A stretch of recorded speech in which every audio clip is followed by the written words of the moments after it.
guys may have had your most dominant performance, and you look up and you still only allowed 3 points the whole entire game. I mean, yeah, just, tonight wasn't really our standard. We're us older guys, and a lot of us on the defense were still pissed going in at halftime just with our performance. Tackling, from all of us was not great tonight.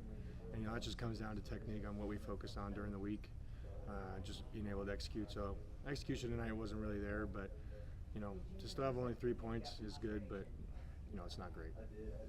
What does it take? Like, what qualities do good red zone defenses have, like you guys did tonight, kind of bring up, right? Just to be able to, keep the quarterback in the pocket. That's a big thing. Quarterbacks like to be heroes down there, thinking they can only run about 5 yards, something like that, to go score a touchdown. And then, have the DBs be able to plaster on their guys, playing underneath the receivers to make sure, ball's thrown, they have the opportunity to pick it, and just being aggressive, but smart decision making while still being aggressive. Was there anything that they were doing in that first half that was maybe different than what you've seen on tape or anything like that?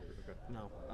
We knew they were going to want to run the ball, and, they're a hard physical team. I got a lot of respect for them to go out there and, they were thumping our guys, making us feel, that kind of mentality, you could see that they had all week coming into here with being a night game and having 90,000 people, screaming for us. My hat's off to them, and I really respect that program.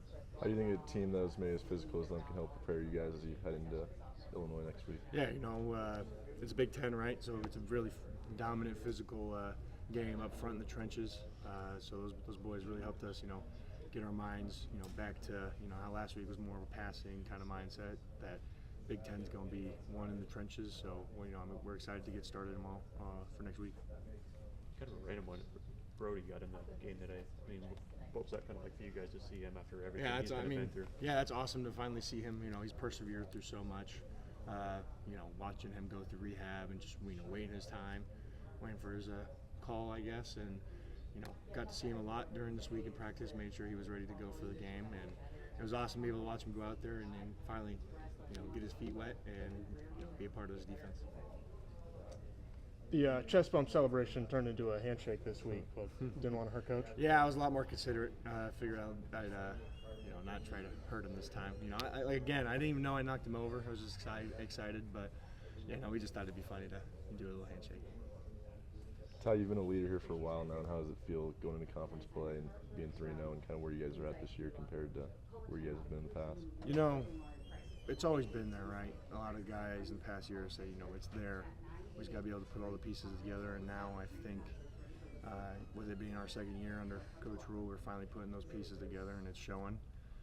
We just got to be able to continue to keep doing that every single week, because that's our process, that's our standard, going 1-0 every week. It's a good feeling. Tonight was a good win for us, but it doesn't matter now, especially with it being a short week now. That 24-hour victory goes to 12-hour victory or whatever you want to call it. So. Appreciate it. Thank you, Ty.